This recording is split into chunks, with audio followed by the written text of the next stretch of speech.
That is how you take care of business. Easy peasy. 10 wins for the Bears. There you go. Put them up. A non-stressful second half. A little dicey in the second quarter. We'll talk about it, but good job by the Bears today, taking care of business. 10. You're next, Green Bay. CHGO Bears post-game starts right now. Let's go.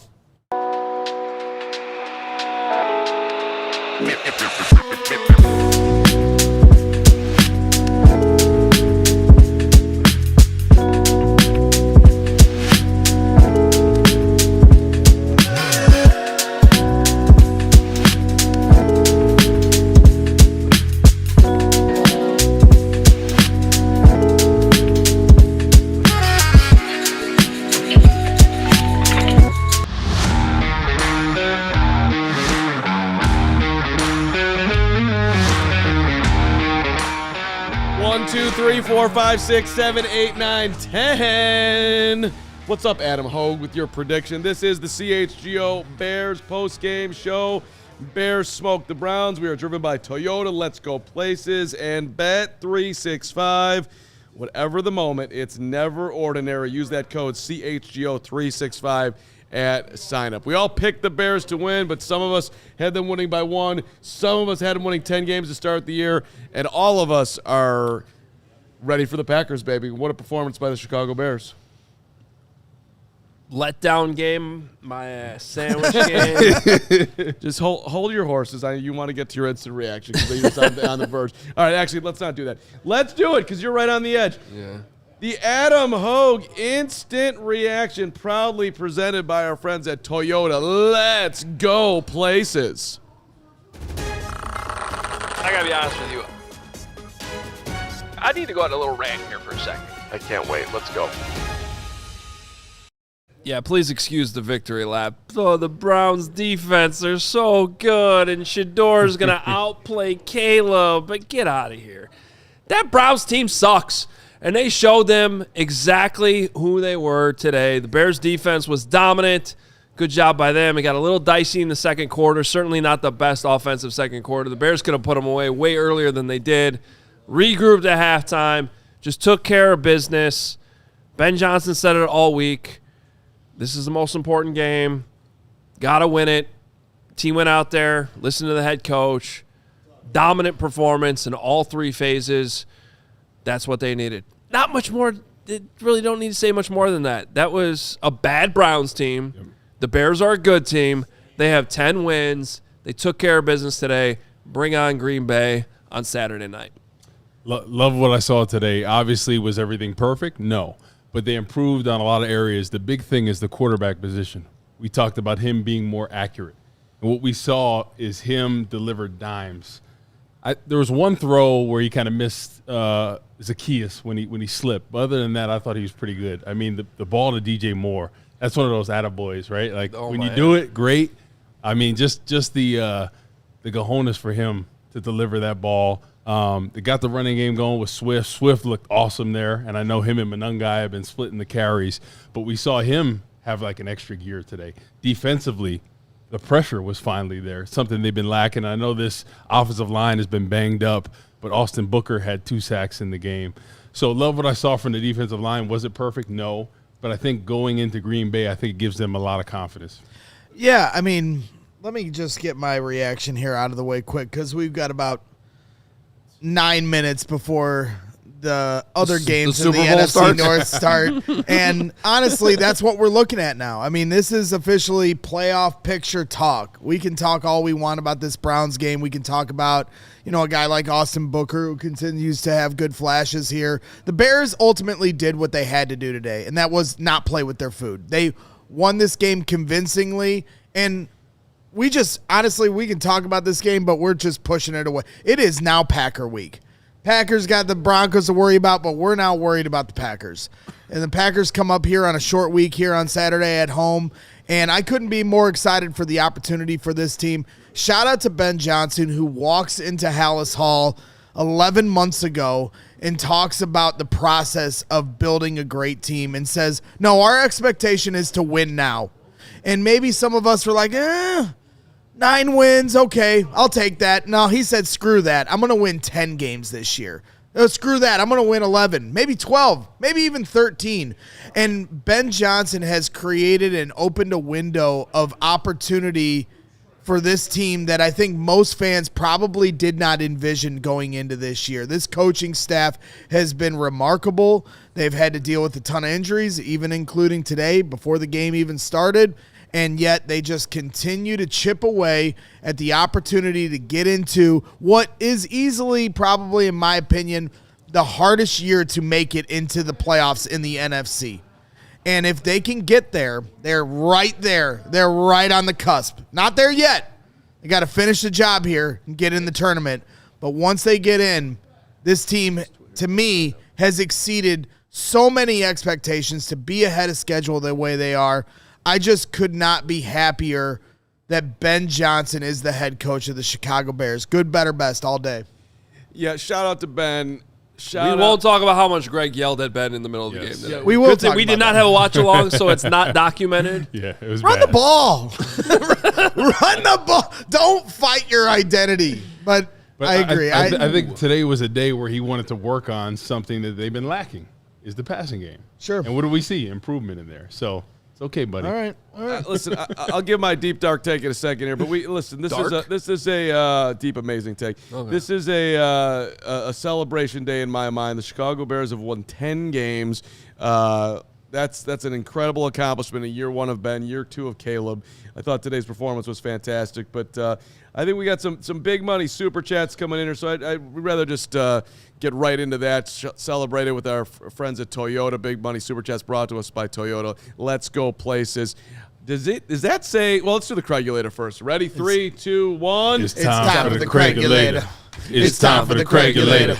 It's time for the Craigulator. And a great underlining by the Craigulator. Sorry. Glad to see DJ getting the ball. Another great defensive game from the Bears. And great to see Caleb slipping Garrett a few times and not becoming the record-breaking highlight reel. Great Bears defense. Let's go CHGO. I mean, the DJ stuff was a huge conversation all week. And the first touchdown pass, just an absolute beautiful touch throw. DJ running all the way across the end zone. That just, to me, that just felt like, okay, all things are right in Bears land right now. That was fantastic. It's not an easy throw, and Caleb made it look easy. Yeah. Like, he just kind of layered that from I think he was on the opposite hash, and just DJ's able to run. I mean, he was open for a while, but he's just able to run right underneath it. The second one obviously carried a lot more risk to it. But you know what, though? And that's now 2 of those in the last 2 weeks where I think the down kind of matters, and you go, oh, that's first down. Yeah. If you're going to throw it, you better be right. But he has been right. And so I do want to give him credit on the fact that, like, all right, if you're going to have a superstar quarterback, which is what everybody wants Caleb to be, except for like 5 people out there that are still rooting against him. But, you know, you're probably going to have moments like that where it's kind of like, no, yes kind of moments. And like you think about it, like all the superstar quarterbacks in the league have those moments. So as long as they work out, yeah, I'm okay with it. And I actually thought that ball got picked off for a second. I thought too. DJ Moore did I was like, oh no, like a fake out there, but he had it. So it was, good job for DJ. All that talk about DJ this week, 2 touchdowns, that was awesome. Between the fake out of DJ's touchdown, which you didn't know if it was a touchdown or interception, DJ comes away with it, or the interception by Jaylon Johnson that you thought was a touchdown, and instead Jaylon deked him out. Hit the like button for DJ in the end zone twice. Hit the like button for Caleb having a great day. Let's do one more super big money super chat from Toyota. Did I say that right? I think I did. Toyota, let's go places. Toyota big money super chat. I hate my Bears. You go with that one. I tried to read it, and you do the coos. Oh, okay. I see what you're saying. Yeah. A $200 super from I Hate My Bears. We had a great vantage point. Coo. Oh, they're the pigeons. I got it. Okay. I'm in on this because I want to talk about the pigeon bit. I wouldn't have gotten it. By the way, our pigeon insider. The profile pictures are 3 pigeons. Let's go. By the way, our pigeon insider will join us on the show. His name's Adam Jahns. You can sign up to become a diehard with code Jahns, Jahns. I Hate My Bears, $200 super chat.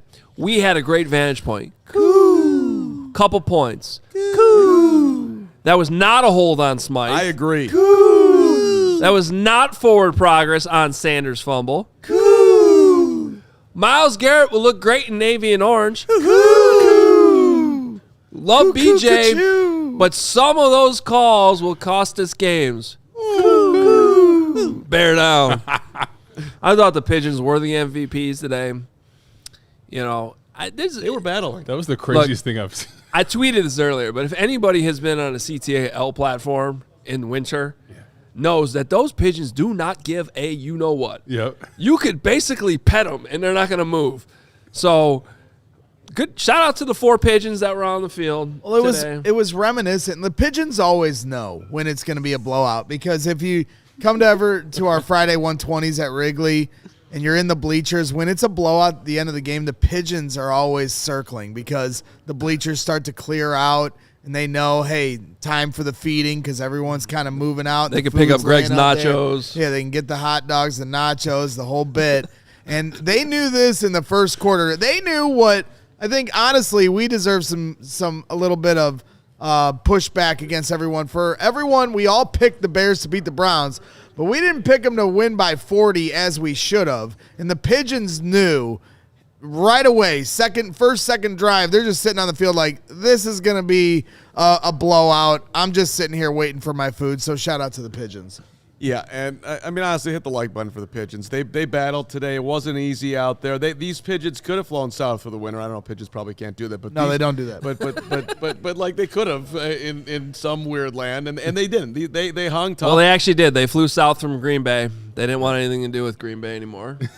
I would just like Chicago. to. Well, so that's actually my whole reaction from like, look, last week was great that the Bears played the Packers tight, and we got a lot of flack or some flack, I guess, at social media about you guys are celebrating like they won the game, which they didn't, but they were right there. And I was wondering, like, do you carry that energy from being right there into today with and smack around a team that you're better than also with an eye on they're coming in here next week, and you know this is kind of like a double statement. Yeah, we're gonna take care of the Browns in a big time way, and let's go. We just saw you. We could have won the game. We didn't, but we know we're right there.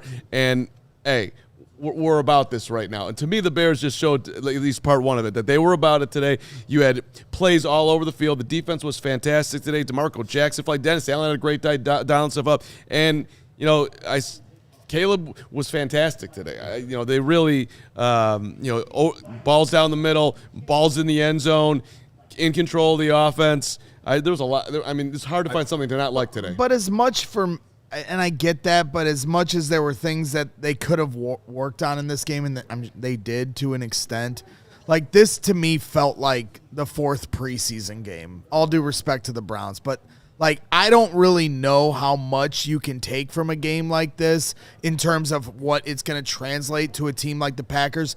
This is night and day between what the Browns are and who the Packers are, and what you're going to see at Soldier Field here on Saturday night primetime football. So, you know, they did what they had to do.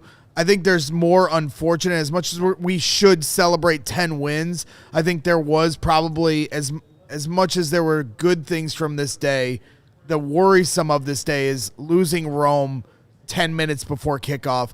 Burden hurts his ankle halfway through the game, and what's his status going to be for next week? Because you need those kind of guys to beat a team like the Packers. And for me, like, we can break down Booker. We can break down DeMarco Jackson. Jaylon Johnson gets an interception. They now have 30 takeaways on the season as a defense. 30. CJ Gardner-Johnson gets the interception there at the end to get it to 30. So, you know, obviously there's a lot of takeaways. I think we should certainly focus on how Trapillo did everything. What he did against Myles Garrett was certainly a tough customer. So I'm not downplaying what we can break down from this game in particular, but what translates to next week against the Packers, I don't think there's very much. And just so everyone knows, this concludes my portion of any kind of contribution to the postgame shows because the Broncos and the Rams games have started. So I will give you updates as the game goes and let these guys take it. That was one hell of a rain on the parade right there. That was I mean, good Lord. I know. Everybody's heard. I'm going to go watch the Packer game now. This No, doesn't mean stick with I've not us. contributed. I'll give you the this update. doesn't mean anything. I don't agree. I don't agree I'm at all. going to push back against that too, because in the past we've all seen this with different coaches. A game that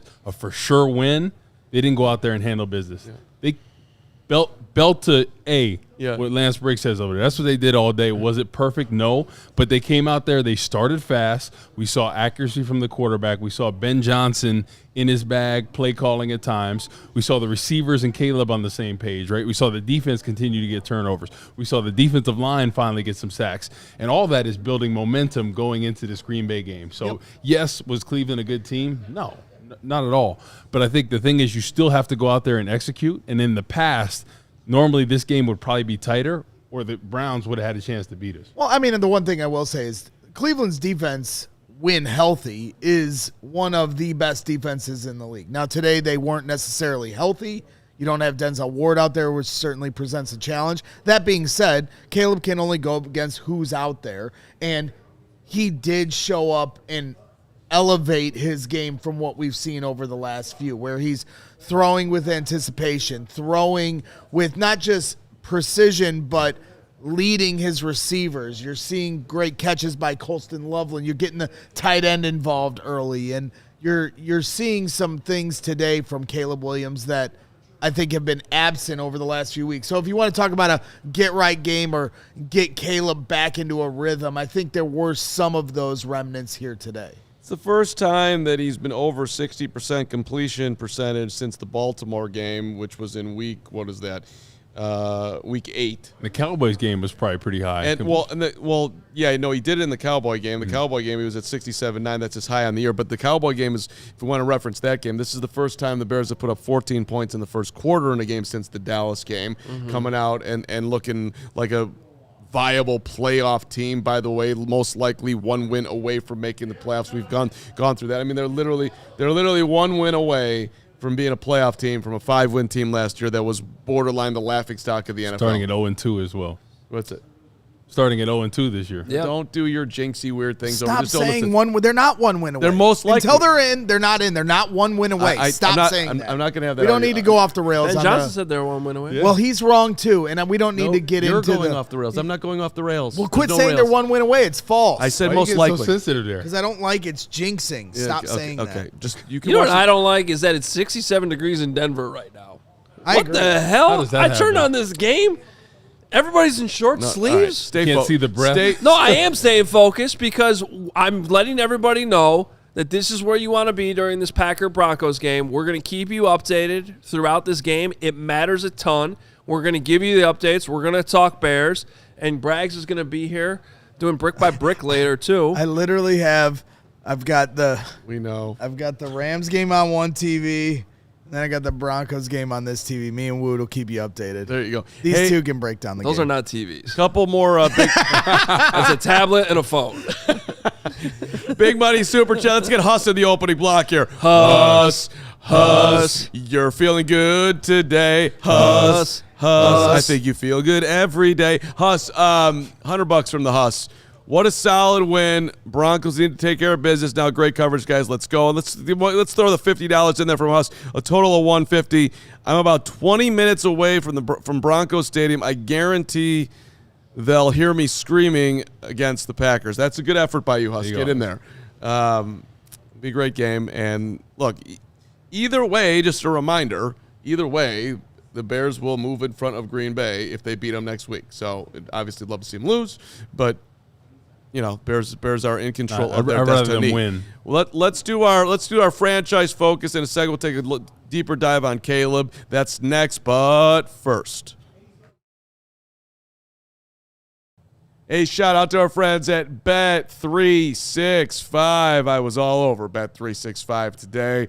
It was a ton of fun, as it always is. And shout out to Sean Anderson with his same game parlays. The dude's just getting after it and yelling at me on social media that I'm not following Sean Anderson and fading him. But you know what? That's what you can do. Hey, don't forget about Monday Night Football. 50% super profit boost token on single game parlays.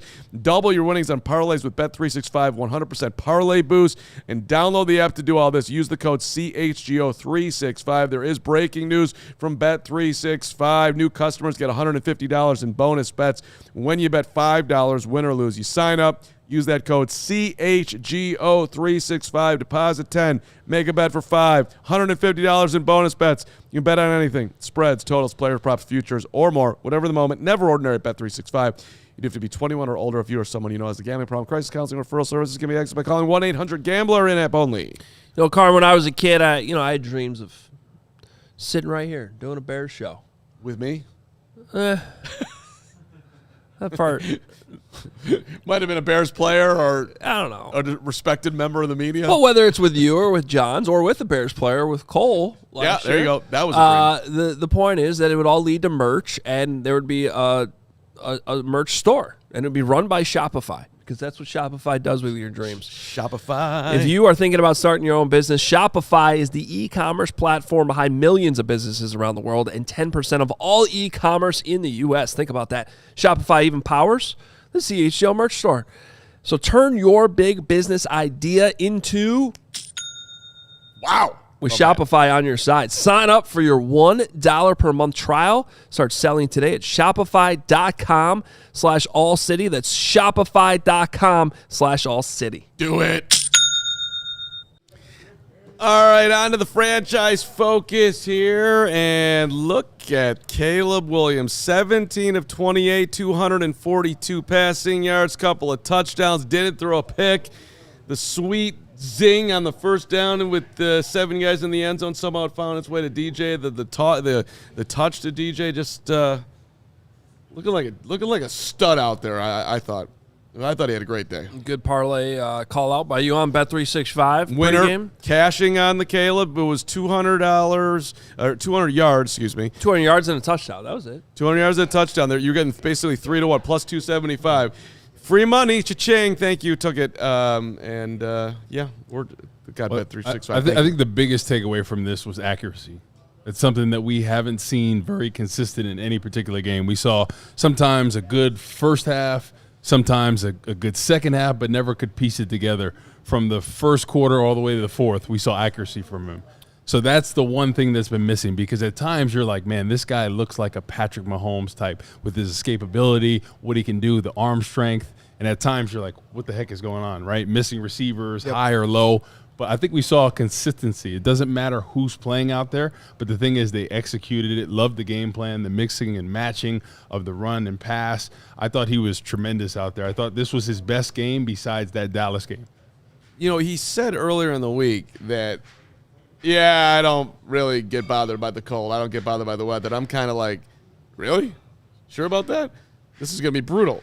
He didn't look bothered by the weather at all. No. He looked pretty damn warm out there. The sun was out, too. That helps. I guess, but it was like nothing. The guys, Greg, should we do our weather rant right now? Sure. Are you here? Yeah, I'm here. Well, no, because we both felt the same way. It was good weather today? Wasn't that bad? No. It's the coldest game ever. It was 10 degrees. The sun was out. It wasn't nearly as windy as people thought. Yeah, I mean, it's like that. I guess the wind first wasn't, snow normally this time of year that comes, like everyone like braces themselves, like the whole city's gonna get shut down. Yeah. And then it doesn't. That's kind of what this was. Even though we've gotten snow for the last month and it's been relentless, everyone was like, "Oh, brace for this -20. This is gonna be like the frozen tundra," and it wasn't. To me, this wasn't even close to the coldest games in Soldier Field history, but it certainly was bitterly cold, especially for the guys on the field. And so from that standpoint, like even last year, there wasn't too many cold weather games in December. And so to me, have Caleb out there and being able to execute and play the way he did in that cold, like he's got to be able to do that his whole career if he's going to play here in Chicago. Well, so that part of it was encouraging. Well, and that's the thing I would say is like the weather does matter. It's going to matter in the playoffs, and I think it's a good thing the Bears have played in windy conditions in Philly. Rainy conditions earlier this year. I'm forgetting which game that was. Which game did it? A few. Yeah, the like, Saints, the Commanders game. Like some really rainy stuff. And then, cold too. So they should be weathered, pun intended, for pretty much anything at this point and toughened up. And I think that's going to end up making them more prepared than a lot of other teams that haven't had to deal with all of these random conditions that the Bears have had to play in, which we've been talking about our tailgates. It's been a struggle this year. Because you think about it when it comes to home field advantage and playing potentially a warm weather team, that is such an advantage, right? You play a team like San Francisco, potentially here at Soldier Field in the playoffs, or another team like that, or the Rams, something like that. You just never know how they're going to react because it is tough. They're used to a certain weather. They come here. The cold hits a lot different. That's why in the future I wonder – if they're going to put a dome, because I think it's such an advantage to have the outdoor stadium, because when you can play in the elements, Caleb in the offense showed today what they can do. So I would like for them to keep the outdoor stadium. I think it's an advantage in the playoffs. Well, you're gonna lose that one, but don't worry, it won't be for another 24 years. So that'll be all right. Look, better extend that Soldier Field agreement. I hear what you two weather superstars are saying, and that's fine. That it wasn't the coldest game in Soldier Field Bears history, but it was cold, man, and he's got to play in this, and whatever he's done psychologically to get himself, able to thrive when it can't feel good to be out there. To me, it was impressive. The bullet down the middle to Luther Burden. I mean, Burden's wide open, but that was early in the game. He just looked loose and ready. Just the entire performance in the first quarter too. So. Plus, right before the half, he gets dinged up the ankle. You get a little nervous that it's going to cost him coming out in the second half, and then they started a little bit slow in the second half, and then he loosens up again and finishes off the game well. So I thought it was a great day. Well, that's why you pray that Luther Burden is okay for this game coming up on Saturday, because the one thing you did see in this game was, without Rome there, how Luther Burden could be your number one wide receiver because of the things that he brings to the table. He's got one of the best hands on the team, him and Colson Loveland, two rookies, displaying the best hands on the team. And then you see the moves that Luther Burden made after the catch, juking out 4 or 5 different guys on one play. Like, that's the kind of quick twitch ability, and you see that comfort level that Caleb and Luther were starting to create with each other. So as long as he's okay, that's going to continue to progress. And for me, that's what's most exciting here about going forward. You got 2 rookies in Luther and Colson that are really talented, display great hands, great ability, run after the catch, but also a comfort level and an understanding of what Caleb's trying to do with them. Loveland had 4 catches on 5 targets for 63 yards. Burden had 6 catches on 7 targets for 84 yards. He had that 1 drop, which was not great because that was a hell of a throw by Caleb and would have set the Bears up for points. But regardless, that is 147 yards on 10 catches from your 2, first-round draft pick and second-round draft pick. It's a good day for Ryan Poles, man. Those 2 are looking like big-time players. It is. I just hope everybody's okay, honestly, because the Burden injury. Big. Rome. He didn't come back in the game, right? Yeah. I never saw him. Like a quad. And then the Rome nonsense before the game. I don't know if now's the time to talk about it or not, but well, I'd say the game was the game almost made that worse because it was just even more obvious that they didn't need to be pushing him today. Right. Yeah, it's we'll find out with Rome, and I don't care what the excuses are to have 2 guys, 2 important players like Kyler Gordon and Rome Odunze go down in pregame warmups the last 2 games. When we both know that they're not 100% coming into it, is not good. It's just a bad look. Yeah. It's just a bad look. This seemed forced today from the start because it's the Browns, because it's sandwiched in between 2 Packer games. I like the mentality that every game matters. Yeah, every game does matter, especially the next 3 games coming up. And if you don't have 15 ready to go now because you forced it, there's some important questions need to be asked about that. Like the Kyler Gordon thing, I could understand. That's a soft tissue injury, right? Like we talked about it. He could have been feeling good before the game, and then all of a sudden re-aggravated. But with this, you knew he had a stress fracture. Man. So why wouldn't you err on the side of caution? This is your top 10 pick. arguably one of your best receivers all year, him and Caleb on the same page, to rush him back for a non-playoff game against the Cleveland Browns that you felt good about this matchup is ridiculous to me. That is absolutely ridiculous. The only, and I'm not defending the decision at all because it obviously was a bad one, but I'm kind of wondering, did the Bears almost not realize how much better they were than the Browns? Like, oh, well, we're probably going to need Rome here. Whereas, maybe even the Bears themselves are still figuring out how good they are. That we don't need them. We have enough here. We can be cautious here because we are that good, and we're gonna take care of the Cleveland Browns today. Maybe they didn't even, on some level, maybe they didn't. Maybe they're still learning how good they are. Well, that certainly could be the case, but I also think they understood how important this game was to get. You have 3 teams that are playoff caliber teams here the rest of your season, who you could all potentially play in prime time. So they're looking at it like we have to have to get this because these last 3, we'll see how it plays out. Now, that being said, you still could have played it safe with Rome Odunze, and they would have won this game convincingly, hindsight being 20/20. But going into the game, you can't take anything for granted. The Browns beat the Packers earlier this year, and I get they're a completely different team than they were then than they are now. This is the end of the year where they're looking at trying to secure a top 5 pick, so changes the circumstances. Taking it back to what Caleb Williams did well and what Ben Johnson did to try to get him more in a rhythm. When they talked about starting fast, maybe that didn't happen because of the first drive of the game, and they get the big kickoff return, and then they end up punting, and you're sitting there like, what the heck? What happened to this fast start? The one thing I did think I saw from Ben Johnson today that I appreciated was they are now setting up what they show with the tight ends in terms of how they come across the line of scrimmage and a lot of times are involved in the run blocking game where they bring them across, you roll out, and you now have your tight end chip the edge. Yep.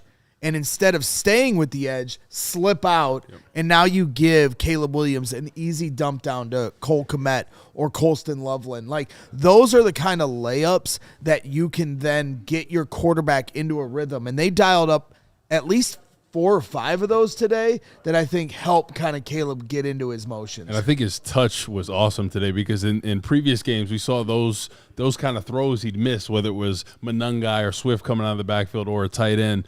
So he was definitely a lot more confident with those throws, especially to Loveland and Kmet. So that's definitely some growth there. That's a good underlining by you, Gregory, because that was a big talking point this week that we want to get Caleb off to a better rhythm earlier in the game. And you saw a lot more short passes, just some connections, a lot better than last week when he started out 0 for 5, 1 for 6.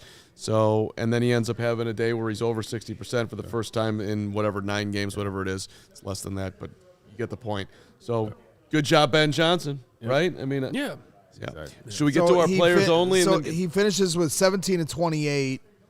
How many throwaways and how many drops do you think, just rough estimate, do you think he had on the game, Caleb Williams? Well, yeah, the one Luther Burden drop, so that's 1. Monungai had 2. Monungai had another. That's 2. Did Monungai have 2 drops? Zacchaeus had a drop on 2 screens. Monungai with 2. Zacchaeus, but that wasn't. He fell down, but that's like kind of it's right. No, but didn't he have one where it hit his hands, where he threw it like a tiny bit behind him, but it hit his hands? So 3 to 4 drops or on the wide receiver. And then, 2 or 3 throwaways out of the Caleb played well today. 17 to 28. That's right. That's my point. Like, we don't need to go through it. We watched it. That dude was very solid today. He should be walking out of Soldier Field. Yeah, today's one of those games where you don't have to squint to say he had a good game. Right. Like, he had a good game. He played well. We can go through the tape. We'll comb through it as we always do, but it was a good performance. By the way, we told you we keep you updated. The Broncos and Rams have both already turned the ball over. It led to 7 points for the Lions and 3 points for the Packers. Yeah, the Lions had the ball, or the Rams had the ball in the red zone getting ready to score, and Aiden Hutchinson picks it off on a little dump down, and he made a great play. Almost was a pick 6. Lions take it the other way and end up getting 7. So that's what I mean. Like, I'm not trying to be a wet blanket. There's nothing I want more in this world than the Bears to make the playoffs, but that's why I don't think we should be putting the cart before the horse in terms of saying 11 gets you in when no one's saying that. Well, you did say that earlier. No, I'm not. Whatever. We don't have to fight over it. I'm just saying, like, Yeah. you did say that earlier. I said it likely. Likely. Well, especially if the Lions beat the Rams, this turns up a notch what the last 3 games mean and how the Bears have to navigate through this. I get it. How about win 2 games and you're in? 1,000%. There is 0 playoff scenarios. There are in any of the simulators you look at. The Bears win 12 games, they're in no matter what. All right. Hey, let's do our players only. We'll get Lance Briggs and Jerry Azumah in here. Then we got Ben Johnson coming up. We got Caleb coming up. We've got a bunch of stuff coming out of the locker room as well. But Briggs and Azumah, I think you might even be able to hear them in the background. They're ready to rock and roll. So players only is next. But first, Toyota-thon is on. Get your Toyota while the getting's good. Score value on the versatile RAV4. America's #1 selling vehicle. Ride with Tacoma, our rugged weekend warrior. Or hit the road with Camrys, available all-wheel drive. Red hot savings are ready for you at Toyota-thon. Visit your Toyota dealer today. Toyota, let's go places. and a reminder as listen, all y'all are phenomenal watching the show today. If you want to go to the next level with us, become a CHGO diehard, upgrade your fandom today. If you've already hit the like button, you've already hit the subscribe button, and you're thinking, hey, let me give a little bit more and get myself a free T-shirt. That's what you do. Plus, you get your exclusive written content, free T-shirt, plenty of discounts, merch, events. The tailgate next week with the Packers. Come on out. Use that code JAHNS Jahns, $36 to become a diehard. We're just giving it away because we appreciate you and we thank you very much for the support. Carm, you know how much I like steaks. You like a good steak. Almost as much as Steven loves steaks. And from handcrafted steaks to delicious fall favorites, Omaha Steaks delivers the world's best steak experience. And I got to be honest, it's not just steaks, because the other night... Do a good chicken. The other night, we just wanted something nice and easy. I was freezing cold. I didn't want to go out and grill. And Hot dog? No, the burgers. Great burger. Just threw them right there on the stove. Don't usually do that, but it's winter. It's cold. And they were amazing. Juicy burgers. Omaha keeps you covered all the time. You go on their website, put together your box, or maybe the ones they have for you to pick from. Comes right to your door, frozen, ready. We got the dogs, we got the burgers, we got the steaks, we got the chicken. So get fired up for fall grilling with Omaha Steaks. Visit omahasteaks.com for 50% off site-wide during the Red Hot Sale event. And for an extra $35 off, use promo code BEARS at checkout. That's 50% off at omahasteaks.com and extra $35 off with code BEARS at checkout. See site for details. All right, back here on your CHGO Bears postgame show, it is time for our players only segment. Got Jerry Azumah to my right, Corey Wootton, Lance Briggs to my left. Philly biceps over here, man. You did some curls before this? Oh, look at this. Some dips. I actually haven't worked out in months, but Hey, couldn't tell, man. thanks for noticing. That's just natural. Just natural. noticing. All natural. Yeah, well, they said there was a gun show going on, so Oh, those Just are like legal, huh? Got permits for those? Zoom, I'll start with you. Took care of business today. Yes, You satisfied with the way that looked? I am. They made the adjustments in the second half. Some really good adjustments. It was really close for a little bit. Way too close. B2A? And then the B2A came. Booker did it at the end. Wabba. Booker did that at the end at the Yeah. last sack. A little bit of that, A yeah. little bit of that. Yeah. Yep. They started to flex in the second half, and that's what I really appreciate. They had their opportunities in the first half, and they did well, but at the same time, there was none of this from Shedeur. You didn't want any of that, right? You didn't want any of that. They didn't want any of of that, but Myles Garrett was a beast. We try to have a plan for him, but obviously, we try to minimize him as much as possible, but he's going to be Myles Garrett. We understand that, but at the same time, this is what I wanted to see out of the Chicago Bears. I wanted them to come out and handle business, and they did that. Listen, there are players I think that are starting to stand out, and Jackson, he's a guy that is making the most of his opportunity. And yes, it was certainly B2A by the end of that game, but I think there are players that are solidifying themselves as as part of our who are our best 11 going to be moving forward. You know, and it's not just we're at the tail end of this season and going into the postseason soon, but in 2026, these are guys that are making enough name for themselves to say, hey, listen, you know, C.J. Gardner-Johnson, you know, and Jackson, these are guys that are saying, hey, listen, I want to be a part of this team. So I'm really happy to see that because we've had a ton of injuries and we've had guys that have filled in, have done a decent job or a good job in replacement. Yeah, I thought these were one of those games that we saw in the past with the Bears teams that they would let a team like Cleveland take them down to the wire and maybe have a chance to win the game. But what I loved the most was offensively, what we saw from Caleb. I thought this was one of his best performances because accuracy has been spotty at times. One half really great, the other not so much. What we saw from the beginning was the accuracy on point. Absolutely. And some of those easy throws, right, the tight end chip out and go, those are normally throws he would miss. He'd overthrow, he'd underthrow them. And then some of the quick out routes, right, to Loveland and company was right on the money. So that's what I love to see because we know he has the talent, right? You see it at times, you're like, man, this guy throws the ball like Patrick Mahomes or Josh Allen. But the inconsistency is what we've seen. But going forward, before a game like Green Bay especially, that is huge. I think this was a confidence-building game, not only for the offense, but I think the defensive line in general, because they've struggled with pressure. Was it perfect today? No. Nope. But I think anytime you can generate pressure with your front four, going into a game like Green Bay where they struggled last time, I think it gives them confidence, especially a guy like Booker who's a younger guy. He's going to be fired up next week. Montez Sweat and company. Grady Jarrett came home for the first time. He came alive, So I think it's huge to get that confidence before Green Bay.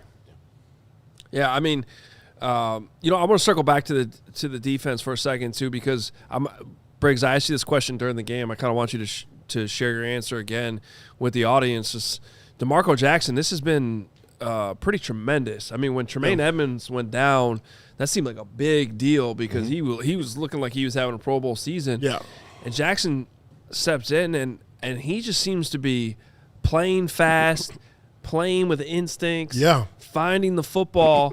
There's a chance, guys, Edmonds is going to be eligible to come off IR this week. I don't know if he will or not. I have seen him in the locker room more in the last couple weeks, so it seems like he's around and maybe could come back. But I guess it's a good problem to have, sort of like what you have with your corners now that everybody's starting to get healthy again except for Kyler. I'm just kind of curious if you think this is sustainable for DeMarco Jackson based on what you've seen these last 3 games. I think it's sustainable. I think it's sustainable mostly because of his effort. You know, he stepped on the field and had 15 tackles. He stepped on the field and had 14 tackles. And that part you have down. Now you put together your prep. You put together your Wednesday practice, okay? Inside drill, you're going to get 6 of their best runs. You know, in team, you're going to get 10 to 12 of their best offensive plays. These are plays you're going to see the most on Sunday. You know, so now you get to a point where you're not thinking, oh, they might do this, they might do that. All right, in this formation, that I'm going to read my keys. They're going to take me exactly where I need to go. I'm going to play exactly what I see, and I'm going to play it fast, and I'm going to get there, and I'm going to be physical in the point of attack. So with all of those being said, he, I think, is doing all of those things. He's not perfect, and there are things that he still obviously still needs to work on, but it's a great position. It's a great issues to have to work on with a player like that. You can work with that. We also have to give it up to the coaching staff as well. Yeah. I mean, the coaching staff have done a tremendous job with this football team, and with and getting guys prepared to go out there on Sundays and play football. Like we've obviously we have our starters and they're legit, but you have the backups, and we've been playing a lot of backups. And coaching matters when the backups are around. You know, so the backups are coming in and they're making plays and they're playing fast. They're playing with an attitude, and they know what the game plan is. They're not like timid or scared. They see something, they go and they react and they go get it right now. So cheers to the coaching staff for like really understanding to put these guys in really good situations and positions to go out there and make plays. They've done a great job. So Ben Johnson on the offensive side, right, from the injuries, from the left tackle position, from different things here and there, Cole Kmet being out for a little bit, and then defensively having all 3 of your starting linebackers out for a while and still being able to stack wins. Having prepared. Having a front 4 that can't generate pressure, figuring out, dialing up blitzes. So what they've been able to do is unbelievable with the adjustments, because that's the mark of good coaches. You're never going to have everything perfect. You're not going to have all the weapons, all the arsenal that you need. But it's about how can I work within what I have and win games. And that's something they've done. Yes. So, yeah, they're lacking because you look at every great team. A lot of these teams that have great records, the common denominator they usually have, especially defensively, is a great front four. Yeah. And the Bears, we could look at their team as a whole, and we'd say that's probably the weakest spot. Yeah. And you look at – let's go back a few years when the dream team was assembled in Philly.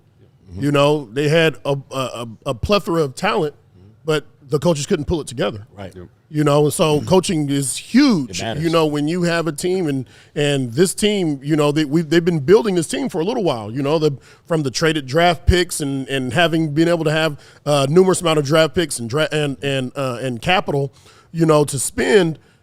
I think we're getting a chance to see the team that's been brought together flex a bit. You know, now they're able to flex because of the coaching that they have. Absolutely. I also think you know, it's really been on both sides of the ball. This is as much as development within a season that I can remember covering the team over the last 15 years, of just the amount of guys, whether they're rookies or they're a DeMarco Jackson that came over from somewhere else, or even a more like a veteran like C.J. Gardner-Johnson who was, you know, sitting on his couch for a while. Just whatever it is, these guys developing, fitting in. I look at the left tackle situation, guys, and it could have been a disaster this year if you think about it. They've played 3 different left tackles.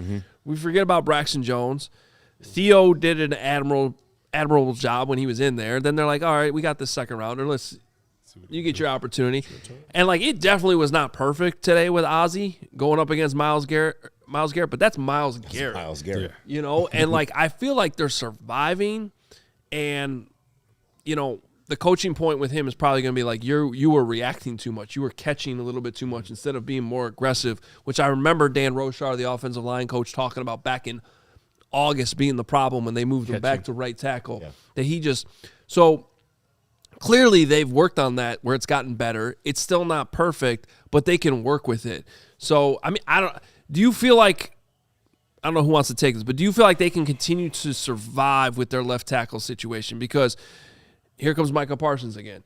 They're going to get a little bit of a break against the 49ers, but then you got Aiden Hutchinson the week after that, and who knows who you're going to see in the playoffs. Yeah, I think they can manage with Tripio out there. I think they're going to have some chip help because, you know, next week you got one of the baddest dudes, you know, next week, and Micah Parsons as well. So Aiden Hutchinson, like you talked about, I think it's all about scheming, and I think the more he becomes comfortable, Tripio that is, because I know this week he was probably really nervous going against a guy like Myles Garrett. You heard Trent Williams talking about that a couple weeks ago, how he was nervous. But he's like, man, I'm glad I don't have to see you anymore. So Myles Garrett's one of the best to ever do it.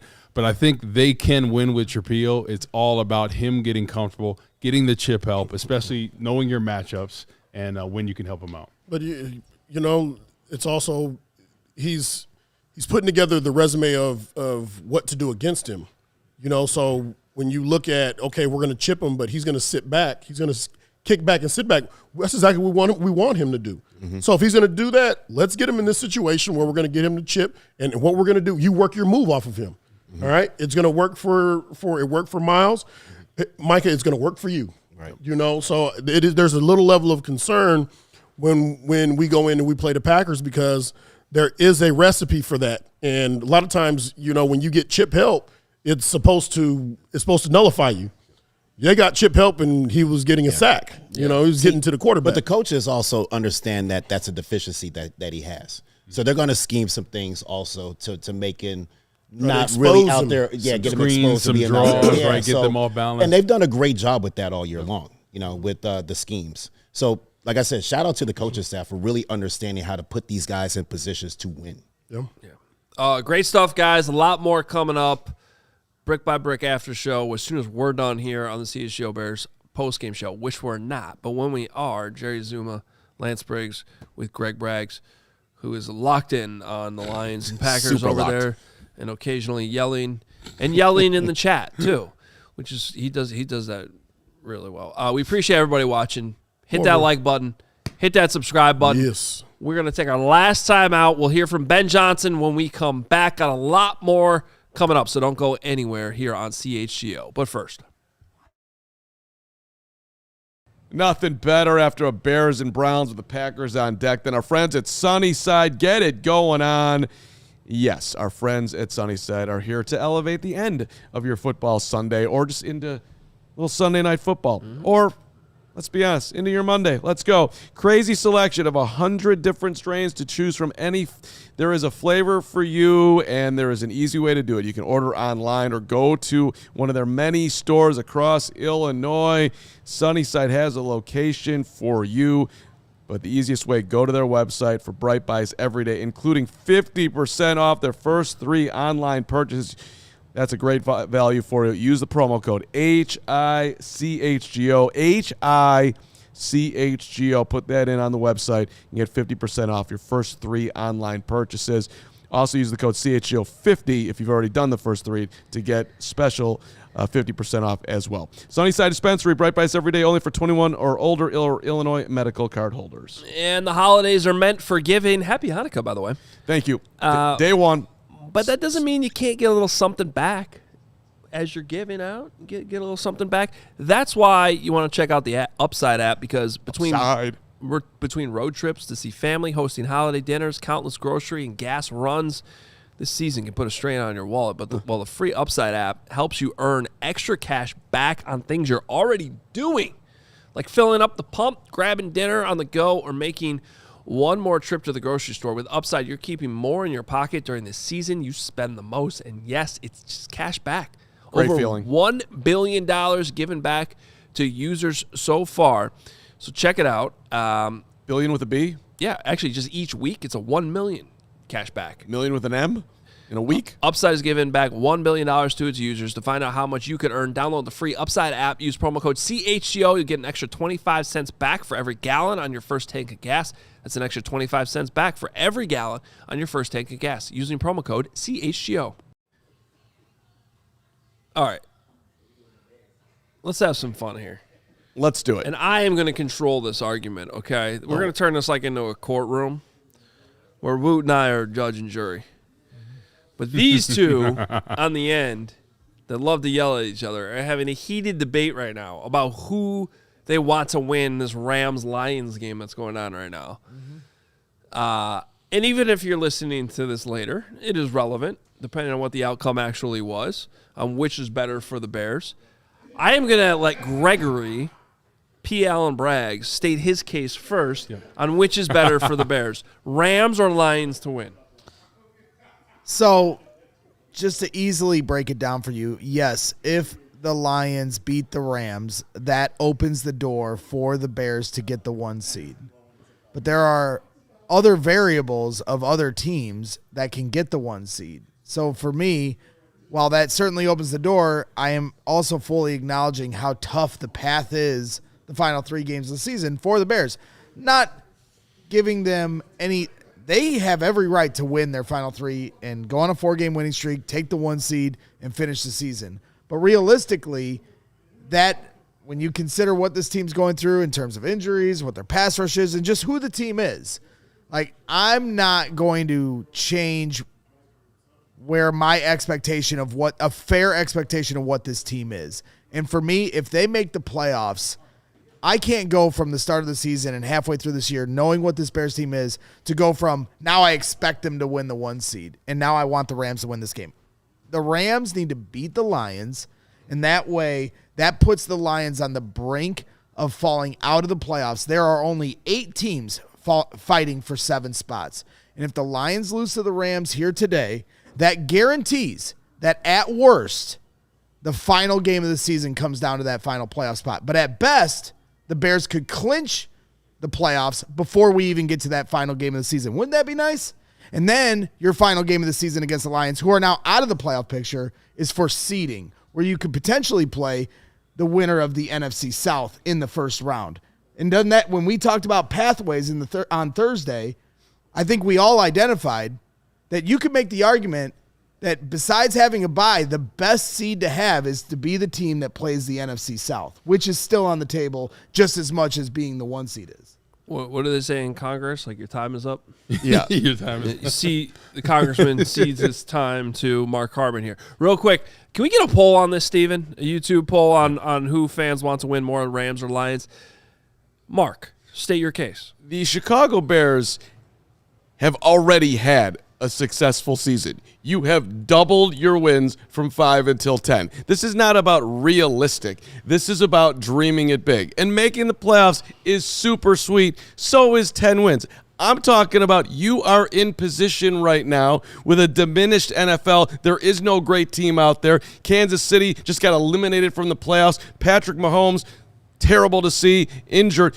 This is wide open. So, yeah, I'm dreaming it big. Let's go. 1 seed. And right now, if you look at the standings, that's where the Rams are. I'm not going to sit here terrified of playing Detroit with something on the line in the last week of the season. If you're in it to win it like the Bears are, if you're following the Ben Johnson path, you believe in yourself at home against the Lions. You believe in yourself next week at home against Green Bay. You're going to believe in yourself on the road at San Francisco. So, yeah, I want the top team in the conference to lose. I'll take my chances, and let's dream it big at this point. Caleb Williams just played a phenomenal football game today. You got Tremaine Edmonds coming back healthy. DeMarco Jackson out of nowhere looks like a Pro Bowler. I'm not taking anything off the table for the Bears this year. I think you're an idiot to do it. And just to try to mealy way into the playoffs and beat we need Detroit to lose because I'm really afraid. No, I'm not going to live that way right now. I'm not going to live that way. Okay, and nobody's sitting here saying, oh, I hope the Lions could lose today and the Bears could still win the number 1 seed. So I'm not leaving anything off the table either.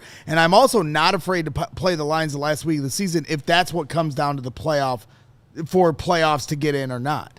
But my whole point is I want to put them on the brink here for the final 3 games. Now, let me ask you a question, though, because you've definitely spent way more time than me looking at all these scenarios. Correct. Right.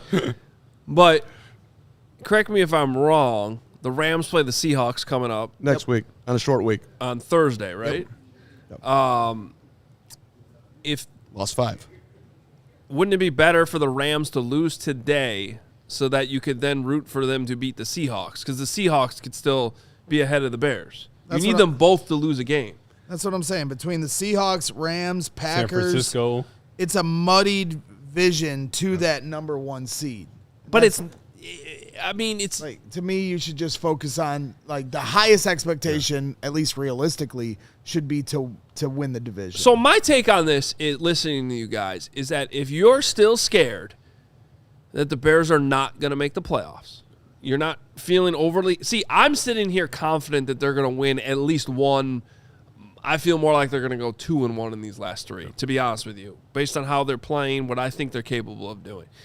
So, but if you're less confident that the Bears are going to take care of their own business, then you're more worried about Detroit right now because you're still like, we just got to get in, we got to clinch a playoff spot. You should be worried. If you're more on the optimistic side that the Bears are going to take care of their business here, and you're thinking that 1 seed is realistic, then I think the right play is to want the Rams to lose this game today. I did see somebody in the chat say such a good problem to have, and I completely agree. This is a fun conversation. We are not looking at Tankathon. That's a great thing. Like the last 3 years, at this point in the season, we're looking at Tankathon. I think the Bears can beat the Lions, but to say, like, for anyone looking past them, I think is short-sighted.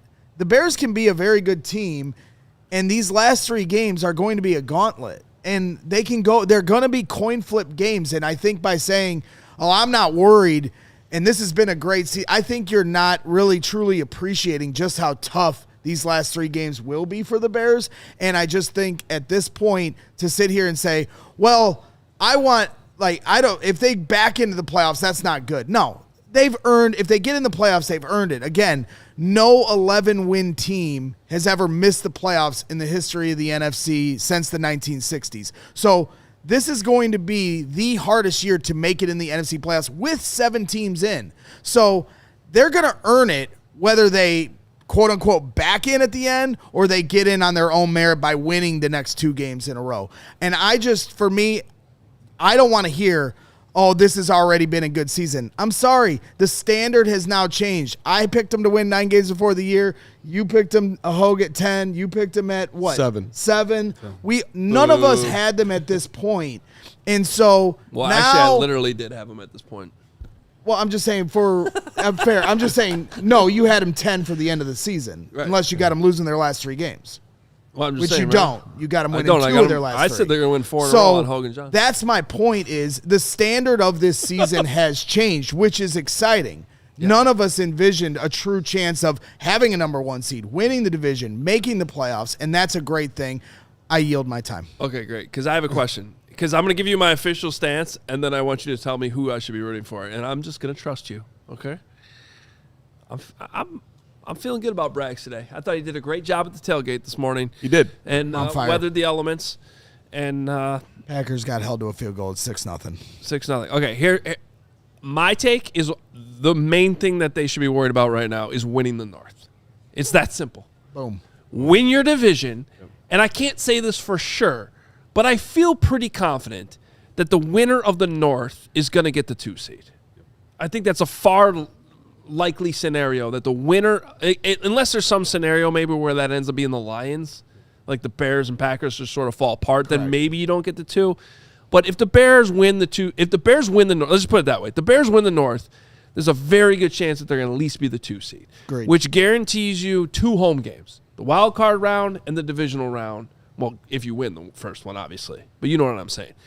And then if you have to go to LA or Seattle in the NFC Championship game, at that point, it probably feels all gravy. Yeah. So then it would just be a bonus if you end up as the 1 seed. So that's where I'm at. Win the North, take care of business. You probably get the 2 seed. You might end up with the 1, depending on how things shake. So with that being my mindset now, Greg, who should I want to win this game? The Rams. You want the Rams to win, and that will give that pathway clear, because I'm also a big guy about momentum and confidence and pressure. And so with the Lions losing, that now puts their season completely on the ropes for the next 2 games against Pittsburgh and then against the Vikings on a short week on Christmas before they play the Bears, whereas the Bears could find themselves in a position where they could go into a game against the Niners knowing, hey, if we win, we are in. And that, to me, is a huge confidence booster. I think they can win any of these games, but I also respect the opponents they're going to play, giving them that true vision of, okay, this is the task at hand. We do this, and we're in. I think that pushes them over the top. Well, and look, I don't want this to turn into more of a very calm discussion, which is a little bit less fun. There's my overall point. There's no real bad result for the Bears today in the Lions-Rams game. There's wins on both sides. Definitely want the Broncos to win. So yes, you want the Broncos to win. There's certainly spin zones. I'll agree there. All right, we got the spin zones. An agreement on spin zones. But statistically, of the Lions, if they win, I think are 68% chance to make the playoffs. If they lose, they're under 40%. Statistically, the law says. Yeah, it'd be if the Lions. I kind of like the idea of the Lions being almost out of the playoffs. Yeah, that sounds good. Me too. I don't really trust them at Soldier Field. The Bears, even the bad years of the Bears, they've played the Lions at home pretty dang well. Yeah, I mean, if you want to make what I did like about Braggs' argument, or just the whole way this could spin, if Detroit loses and they are eliminated going into the last week, do they not come close to playing the same level of football game because they're just playing for pride, and it gives the Bears a better path for seeding because the Lions are out of it? That's an interesting concept right there if it played out that way. Yeah, it's fun to think about. I'm also thinking about what Ben Johnson said, so I kind of want to let's hear him. Hear from the head coach. We'll get you a bunch of sound coming from the locker room too. Pigeon insider Adam Jahns joins us too in a little bit. I'm really looking forward to that segment. But let's hear from the head coach, Ben Johnson, whom I'm assuming also gave an update on Rome Odunze somewhere in here, I hope. But here's Ben Johnson after butt kicking of the Cleveland Browns. Puka Nacua with a huge catch. All right. A couple injuries to note here. Guys that did not finish the game. Luther has an ankle that we need to take a look at. Hopefully have more information tomorrow. Amon didn't finish. He had a hamstring that we'll see the severity tomorrow as well. And then Rome had a little re-aggravation of the foot, so we'll see where he's at as well going forward. Beyond that, in terms of the game, I thought the guys did a great job coming out and taking care of the business. We talked about that here this week. You know, you come off a very highly emotional game the week before, and we ended up on the loss side of that one. And it's the easy thing to do is allow that to spiral out of control, and the guys didn't allow that to happen. They came back to work and handled the process really well, and like I said, they took care of business here this week. I thought the coolest thing about it, not only the weather, those guys handled it extremely well, but to see our fans come out in full force like they did and really made an impact on that game. You could hear them, you could feel them on out there, and I could tell that our opponent was struggling with the crowd. So we're going to need that going forward. Couple more home games here this regular season, and we'll keep it moving. I can't say enough good things here about our defense. I think this was really an outstanding performance. I know we gave up a couple explosives that we'd like to have back, but outside of one or two plays, they really did a phenomenal job, shutting down the run game, making it 2nd and long, 3rd and long, and getting off the field. When you combine that with the takeaways, once again, 3 takeaways there in the second half, which were enormous for us, it really, I thought, carried the day for us. Offensively, tough opponent. That's a really good defense. We talked about it being a top 3 defense going into the week, and that proved to be the case. We had some success at times, but yet it wasn't as consistent as we would like it to be. Moved the ball somewhat well in the first half, but yet didn't capitalize with points the way we would like to. And in the second half, we were able to find a couple more opportunities for points. So. All in all, I thought it was a pretty good day. Special teams came through for us. Duvernay had some big returns.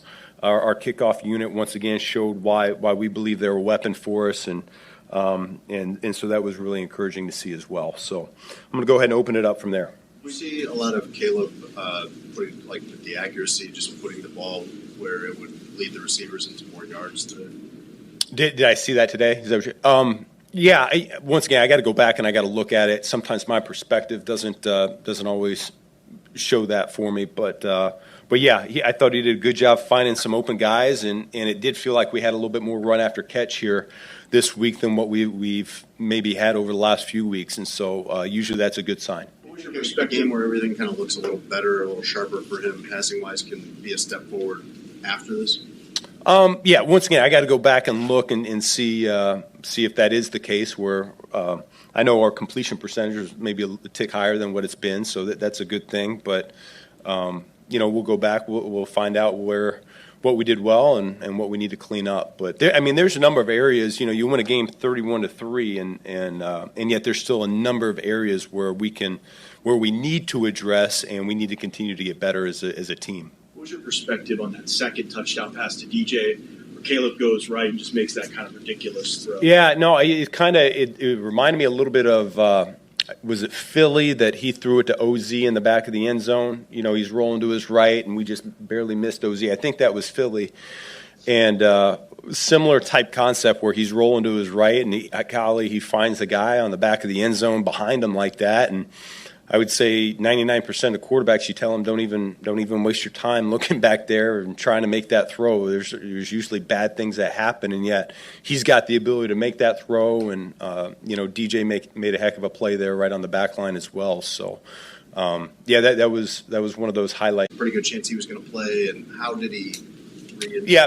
Pregame re-aggravated the foot. So we'll find out more tomorrow, just the extent of that. Do you know if he's going to play again this season, or is it? We'll find out more tomorrow. I really serious where that's. I really don't know. I really don't know right now how the extent of it. Something like that happens right before a game, and you're solely focused on getting the next guy ready to perform at a high level. It's 2 weeks in a row that's happened to really important players. How frustrating is that? How do you kind of process that? I really don't process it. All I think about is what we need to do to win the game. Ben, what was your reaction? Obviously, you haven't seen the film, but your immediate reaction to the way your offensive line did against such a talented Browns line, especially featuring someone like Myles Garrett? Yeah, I thought we did some good things, and there's a couple that we wish we had back. The false starts frustrate me a little bit. We're past that here at this point. And then we have a ball handling snafu there in the second half. That can't happen. Those are things that those should be behind us now at this point. Those guys know that. They understand that, because when you face these good defenses, these good teams, you really can't give them anything. You don't have any mulligans. And so other than that, though, I do think those guys came out and battled. I think they were looking forward to the challenge. You talk about all week how fast the linebacking crew is that we were going against and how you got to take the proper angle. And then obviously their defensive front, their get off, it's something that's very difficult to simulate over the course of practice. And so it can be a shock if you're not prepared for it. And I thought our guys handled it really well. How intentional was it at the beginning of the week to set a tone when you said that you were desperate for a victory to create that sense of urgency that you guys showed today? Yeah, our guys understand it. They know where we are in the season. They know what's out in front of us, and they know how competitive the NFC is. So it doesn't take much from the head coach at this point. They get it, And I've been saying all along, we got some veteran leaders that they've been here, they've done that, they've won games, they've been close before, and so I think we got a really good big picture view of where we are and where we're going and what we need to do in the here and the now. Does winning 10 games mean anything to you? Not really.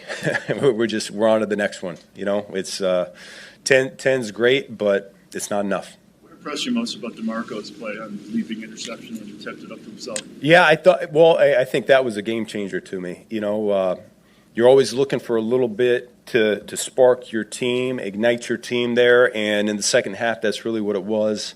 Correct me if I'm wrong, was the score 14-3 at that point? Yeah, so we really needed it because we were able to capitalize and make that into 21-3, and it felt like we took firm control of the game there at that point. And so he's done such a great job coming in, at the end of training camp or whenever that was, and picking up the defense. I know he had some familiarity there with DA, but to go from a guy contributing on special teams to playing significant snaps at Mike linebacker, I think that's a big credit to him. Then you guys have 3 huge games left. How do you feel about your team's readiness for that kind of stretch, especially compared to where you guys were at the start of the season? Yeah, no, we're definitely a better football team than we were that first month of the season. And probably these 3 opponents we're playing coming up, they're all going to say the same thing. And so I know at this point, I know we're a good football team. And I'm looking forward to seeing this competition over the next 3 weeks as they are. I think our players are excited to be in this spot. They put themselves in we're 10-4 and we've got a lot to play for here over the next 3 weeks. And really in this league, you can't ask for a lot more than that. We talked a lot about DJ last week and the lack of production. And you kind of, these things happen the way games go. Did you foresee this at all, the way he was going to play today and the kind of production? I think he's been playing this way every week, and it's just we haven't been able to get him the ball or get the ball in his hands. And so we're able to target him a few more times, and he came through with some big plays for us. And, hopefully sometimes these things come in bunches. You kind of have a dry spell, and then all of a sudden he could come on hot here over the next 3 games and just really take off. And that's the way it tends to happen, which would be a good thing for us. Yep, thank you. So not much of an update on Rome in there. He kind of dodged that one. Yeah, but at least he didn't say something like he did with Kyler last week. It was like, it didn't look good. So yeah, he said we'll see where it's at on Monday. That was kind of interesting. Didn't really go into we might have made a mistake by having him warm up today when we didn't need him against the Cleveland Browns. I didn't hear him say that. But I did hear him say that we're a really good football team. Yeah, they are. And we've proven it, and somebody we're 10-4. on the show tried to tell you that like a month and a half ago. Hoge was right. 900 comments on Instagram telling me how dumb I was. I don't know what that's like having social media go at you. I have no idea what that would even feel like. It's just a little different though when you're never wrong. That's true. You have been nailing it. We actually relate on that one. I can't remember. I know, you've never been wrong. I don't remember ever saying anything wrong. I think it's so hard for fans to realize that this team is different than the past teams. Like even the Matt Nagy teams, this team seems different. They have an offensive mastermind. I mean, Ben Johnson, what he's been able to do, Dennis Allen on the other side, being able to dial it up, going through injuries, etc. Having great performances, the takeaways. That's been the key thing this year. Imagine if they didn't have those takeaways. But that's all from their practice habits. Yep. Right? The scoop and scores, the flying to the football. So what they've been able to do has been unbelievable this year. Did you appreciate when he said 10 is great, but it's not enough? Absolutely. Right, that was good. Did you appreciate it? I thought that was great. It's a good message. I also thought it was a great message that, basically, do you have to talk to your guys about these games? They know what's going on. There's not a lot of motivating that has to happen right now. Yeah. I'm thinking about a guy like Cole Kmet who got cracked today and then walked off the field. Looked like he couldn't walk, and then all of a sudden, by the time he got to halfway across the field, he starts, walking with some pride. These guys have, the ones that have been here for a long time, they have been through hell and back as far as NFL football losing goes, and here they are on the verge of going to the playoffs at some point here with the Green Bay Packers coming to Soldier Field. It's got to feel amazing for them. I mean, just to be in this position. I don't think I've felt more confident going into a Packers game than I do this week, just because you already had your first dibs at them. Is that because they're losing 6-7 right now? Oh, there we go. No, but I feel confident because of the adjustments Ben Johnson has made all year, and going against this team for the second time. I'm not a gambling man, but I would bet that this offense has their best performance this week against the Packers. That's what I'm going to bet on. Ben Johnson. The way Caleb played today, and I know it's against the Browns, but the accuracy, that's what I was most impressed with. And I know Ben Johnson is going to make those adjustments about what he didn't do well against the Packers, starting very slow. They're going to start fast this week. You talked about it on the pregame show. The advantage of that home field isn't just the familiarity and all. It's the crowd and the fact that your offense on the road has to play with a silent count versus – Shedeur is a young quarterback, and so it obviously affected him greatly here today, especially early on. But it does change your offense as well. You're not on the silent count, and you can kind of get into your on operations. Hard counts. Right. You can get a guy like Micah Parsons off the line of scrimmage. All of a sudden, take your free shot. Then you get him thinking. Right, the screens and draws. So I feel very confident going in this week, and I know people are still we were not there against the Packers, but Ben Johnson is all about adjustments. Dennis Allen has been all about adjustments. So I feel very confident going in this week. What I like about this season for me is, I think the schedule makers really did the Bears a favor in a big way on how this season laid out, and there were some things that I think kind of helped along the way that you wouldn't have been able to foresee when the schedule came out in May. But the progression and stair-step challenges as they've kind of been presented, they kind of got hit in the mouth to start the year, start 0-2, but then kind of had some teams that were winnable games, but they had to earn them. And then as you kind of went on through this thing, then the Eagles game was something that I think was like their first kind of gauntlet test. Okay, prove to us that you're a good team. Now, these final 3 games, the hardest 3-game stretch of their entire season comes at a point when they've won 10 games and they've figured out who their identity is. And then I also think just from the aspect of the teams they should have beat, like when you look going into the season, what are on your schedule? Well, you played the Saints, you played the Giants, you played the Browns, and you're looking at that schedule in May and saying, those are must-win games. You have to win those games. And what happens? They're spread out from October, November, December, I think in spots where it gave your season kind of a little bit of a, all right, this is a spot where we can reset, right? And you lose a tough game to the Packers.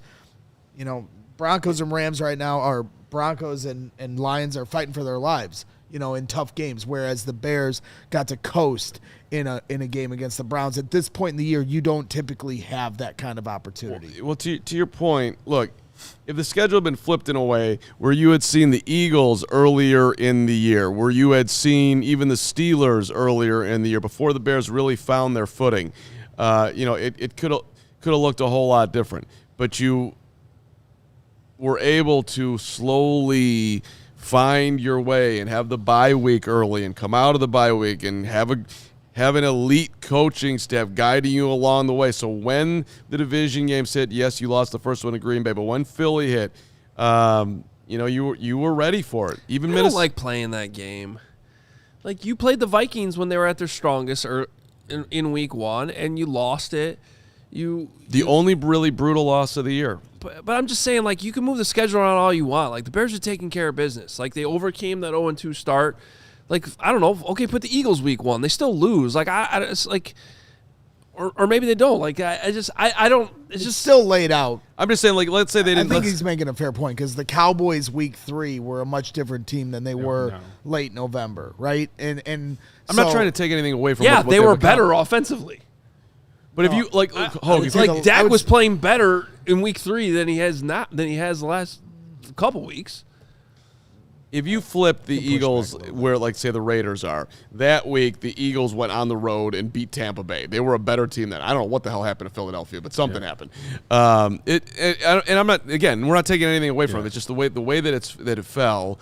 And by the way, they played a better Raiders team then than the Raiders are now, and they were able to get by them. I'm with Hoge. I don't like to go about this hypothetical. The schedule laid out the way it did. You got the teams when you did. You went 0-2, but the way they bounced back since then, I think it's been unbelievable. So it's been a lot like a Rocky movie.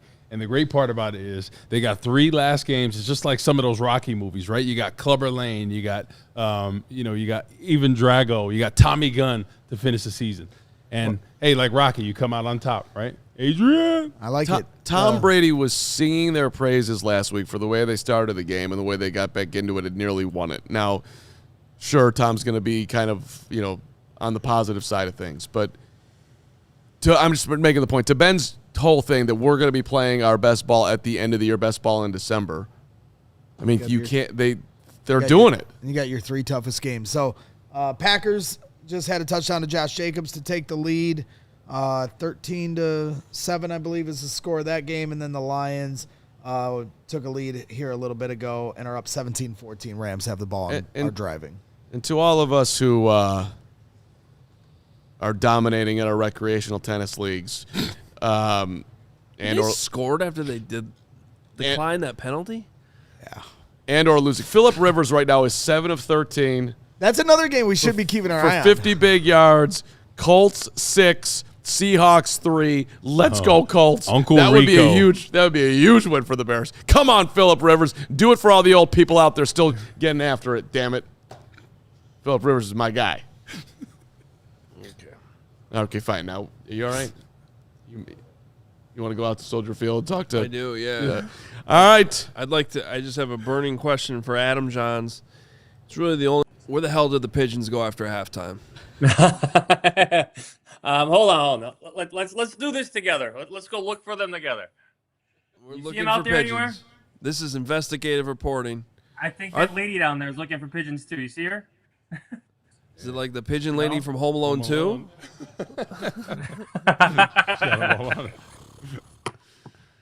Great movie, by the way. I think it's better than Home Alone 1, but that's for a different podcast for a different day. Man, that's a hotter take than. Who was it that said Shedeur was going to outplay? That was Shady McCoy. Chris Broussard had it. Shady McCoy Didn't had RK say that on our show, or did I make that up? RK never says anything wrong. He's a great person. RK leaned into his guy. He was pro Shedeur. I get it. Jahns, I'll go first here, I guess. Your highlight, a very no, you're going second. My question was a legit question. I didn't get an answer. I don't know. They disappeared. I went to the buffet line, came back, and Patrick Norton's like, dude, I think the pigeons disappeared. Now, the last time I did see them, Adam, the grounds crew was out there. You know, the guys with the buckets with the sand and the turf guys. And I saw those guys in the blue coats kind of eyeing those pigeons at the 30-yard line near the Bears sideline. But I went up and got myself something to eat, and I came back, and they were gone. So who knows? That's something it might require some deep investigative reporting about the whereabouts of those pigeons. I mean, I think they flew out of there after they saw Caleb Williams rolling right past 2 DJ Moore in between 8 Cleveland Browns. They're like, we've seen enough. That was incredible. Your thoughts on, let's call it I guess it's called the hero post. Is that what it is? So it's called the hero post. If you can remember, the hero post first came up against the Philadelphia Eagles. He tried to hit Alamazé Zaccheaus, as Caleb Williams tried to hit OZ in the back of the end zone and just missed Zaccheaus on the play. So this is Ben Johnson a couple weeks ago describing the hero post. It's one of those that rarely are ever thrown. We always talk about if you're a third or fourth string quarterback in the preseason and you want to be your hero, that's when you throw that thing because it's rarely thrown. He threw that today, Caleb Williams, the hero post to DJ Moore. We saw him flash open initially, at least from our vantage point in the press box. But Caleb Williams, to be able to find him after his second option, his first option and his second option were taken away is something else. I'm still not sure how that throw got through those defenders in the back of the end zone. Great job by DJ Moore to key on that football coming in, but that is a hero post that is rarely ever thrown in the Bears offense, and you just saw it today against the Cleveland Browns. Yeah, and just so people understand that play that he's talking about, so in Philly a couple weeks ago, it was the one where Olamide came open, like kind of on the backside of the play when he looked like he was wide open in the end zone and Caleb just couldn't make the throw. But they're like, yeah, but that – I mean, yeah, it'd be nice if you could hit it, but rarely does a quarterback ever even get to that read, and it's not as easy as it looks throwing it. So today you saw that play out in a positive way where it looked even harder than it did in Philly when OZ was wide open. But that's the play that Jahns is referring to, that Ben Johnson was referring to as well. So it's kind of cool to see them come around 2 weeks later and hit it. So, Johnsy, talking about the quarterback position with Caleb Williams, a big thing we talked in the pregame was his accuracy. Talk about what you saw from him accuracy-wise today. Oh, greatly improved. I thought this was one of his best games. There was a few drops, one from Kyle Monangai. Then you had one from Luther Burden. You had one from Cole Kmet, I believe, as well. So there's a few drops in there. There's a play out there where Olamide Zaccheaus kind of trips in the middle of the field and looks like an overthrown pass, but you have to take into account that another receiver fell down for another week in a row for the Chicago Bears. I thought this is one of his best games, Caleb Williams, in terms of his accuracy, delivering the football all over the field, a lot of yak yardage. You saw Colson Loveland get involved, Cole Kmet get involved, DJ Moore with the 2 touchdowns. You saw Luther Burden before his injury get involved. So he's spreading the football around. The completion percentage is up. So I would say, guys, I mean, just by the numbers, but overall, just watching this with the eye test, this was one of Caleb Williams' best games of the season. What was his final pass rating? 112.5. 112.5. So an outstanding game from Caleb Williams today. Yeah, on the other side of the ball, Shedeur Sanders, born and raised in Texas. He did play in Colorado, but I don't know if he ever played in these kind of conditions. I said on the first touchdown run by DeAndre Swift before the snap, I said, well, we'll see on this play if the Browns really want to be out here today. And Swift walked into the end zone, and the Bears go on to win by 35 points or whatever it ended up being. So, just from your vantage point, how much did the Browns really want to be out there versus the Bears, who obviously are playing for a lot more? Braggs, the sentiment in the Bears locker room after the game was that if they could jump out to an early lead, get the run game going, stack some completions from Caleb Williams, that this could be a very long day for the Cleveland Browns, that they could basically run them out of the building. Now, I know there was a point in this game where it didn't look too good for the Bears. You had the sack, you had the missed field goal, and the Browns started to gain some momentum. But that sack by Austin Booker, where we all thought he had a fumble, a strip sack, I think that helped really change the game back into the Bears' favor. They put the Browns away. They dominated. So I think the Bears got what they wanted or expected to do in this game, where they jumped out early. They got the fast start that they wanted, but then they put the pedal down, and they took it to the Browns, and they kind of ran them out of this building. To bring up Shedeur Sanders, there was a point in this game where he was 7 for 21 passing. I know later in the game he started completing some passes underneath against some soft coverage, some checkdowns, so that completion percentage went up.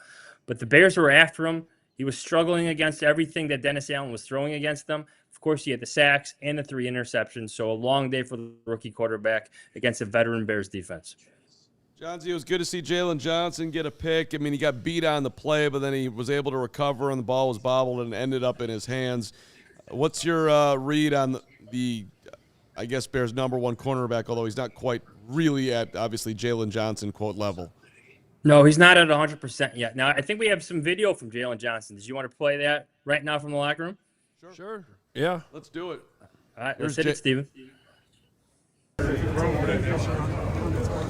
I mean, we take responsibility for everything. We know when we have a good game that it's on the backs of us, and if not, then it's because we didn't do enough. So, I mean, for us, we got to make sure that the quarterback's on the ball a little longer, and then if he's not making plays on those quick throws. But other than that, I mean, I feel like we did a heck of a job top to bottom on defense. The rushers hit it home, and we were making them over the ball. Jaylon, you made it up for a couple of plays later, but what happened on that 47-yarder to Bond? Yeah. I mean, zero coverage. I mean, trying to just step back, throw the ball to the middle of the field. So, I mean, not too much you can do. Just a beater for that coverage move, right? Now that you've had a couple games, how are you feeling just physically, just getting back into things after missing so much time? I think, just getting better week by week as far as how my body feels. Still a long process, just trying to keep getting in the groove, keep getting better and stronger. But other than that, it's really the same process every week. Quick turnaround for this defense this year. What does it mean to be able to contribute? It means a lot. We're not, I feel like, really caught up on it right now because we got bigger and better things to accomplish, but those turnovers are definitely impacting the games right now. You guys have already answered this, but just the no-look interception, what did you see or not see? Really just playing the ball through his eyes and not really panicking at all, just understanding where the ball was going to come, and then it happened to fall right into my head. So just got held on and stayed in bounds. So did it bounce off him, or did you rip it from him? All those details happened a little quick. I was in position, seeing the ball, like I said, play through his eyes, and then the ball was in my hands. Was there a delayed reaction from the refs or everybody knowing that you had intercepted the ball? It was hard for us to tell. I would say you tell me. I had the ball, and I just ran right through the end zone. So, I'm not really sure what went on, but it definitely sounded like and seemed like people didn't know what happened. What does it say about this, Jaylon, but how excited are you for a quick turnaround with the Packers coming here on Saturday? Really excited. It's a very big opportunity for us. Flexed it to Saturday night, so we got a lot to show and a lot to prove, and we got to go get that. What does it say about this team that you were able to take care of business in such dominating fashion, sandwiched in between those two big games against the Packers? Really just handling 1 week at a time. I think not looking past this team. They have a lot of good players and a lot of people that are playing for some things over there, especially Myles Garrett and things like that. And they got a fiery young group as well. So, I know they have lots to prove, but we also did too. So, just handling business right now. What was the key to your defense holding them to one first down, maybe 57 yards, I think, in the first half? Really just stopping the run. I think first and foremost, we knew they had a good run game, run scheme, and then really just handling business in the air. Where do you think you are in terms of your progression? So, Johnsy, we're I think you can kind of tell just hearing from Jaylon, you could watch the film too. I feel like his speed is not back. Agreed. You just see him get beat on that deep ball. You can get beat on the one that he ended up picking it off. I don't know if it's fully going to come back this season, but in fairness, he's kind of going through his training camp right now in a playoff race with it being 10 degrees outside. That's not the easiest thing in the world. No, absolutely not. And I think the Bears are taking the right approach with this by not putting too much on his plate, by not playing him too much against what regardless of what opponent. I would imagine that Jaylon Johnson would push for more playing time next week against the Green Bay Packers, knowing how important that game is for the Bears' playoff chances, for the NFC North. There's just a lot at stake, but at the same time, they're going to need him later for this eventual playoff run that we think is going to happen. So you heard it from him himself. He went into more detail later on with a couple other reporters that he's still not feeling where he needs to be, but it's going to take time. It's part of this process. He's putting a lot of work in behind the scenes that you don't see at practice, that you don't see here before the game during the pregame warm-ups to get to that place where he expects himself to be, that Pro Bowl level, that All-Pro level that we know he could be. So I think what you have right now is a player, this veteran player, who is now happy to be on the board and contributing in a positive way for a Bears defense that has 30 takeaways. It's been producing takeaways every single week, and now he's on the board with one of those takeaways. Well, speaking of working a guy back in, they tried to do that with Rome Odunze, and it feels like that was a swing and miss in terms of their approach of trying to get him back to lose him before the game, just like they did last week to Kyler Gordon. What's going on with this training staff and these players and the disconnect of when they're actually ready to get out there and try to ramp back up? Well, I think you just have, they're all individual scenarios. You have to take them differently. I know the natural thing to do is to group them all together with the training staff, but Kyler Gordon has had soft tissue injuries all season long. Rome Odunze is dealing with a broken bone in his foot. So they're feeling different ways. They're testing different things. So they're not really related, but yeah, something is going on pregame. Maybe they're pushing them too much, or maybe the players are pushing themselves too much because they're part of this playoff run for the first time in a long time. with the Chicago Bears, especially with Kyler Gordon, who's been here for 3 years. Like, this is the best Bears season that he's been a part of, and he's barely been a part of it. So if he wants to push himself, like, that's on him. I think with the training staff, it's to bring these guys back a little bit, to understand the long-term view on things. And I think they've done a pretty good job with that. Like, Jaylon Johnson is a great example, Braggs, but I have to see what happened with Odunze. I think we have to talk to him. He did come through the locker room after the game, had a big smile on his face. He did mess with DJ Moore when he's doing his scrum with the media. So he seemed in good spirits. He didn't. I don't think I saw a boot. He looked to be walking pretty fine. Wasn't gingerly, wasn't limping or anything like that. So that's a positive sign.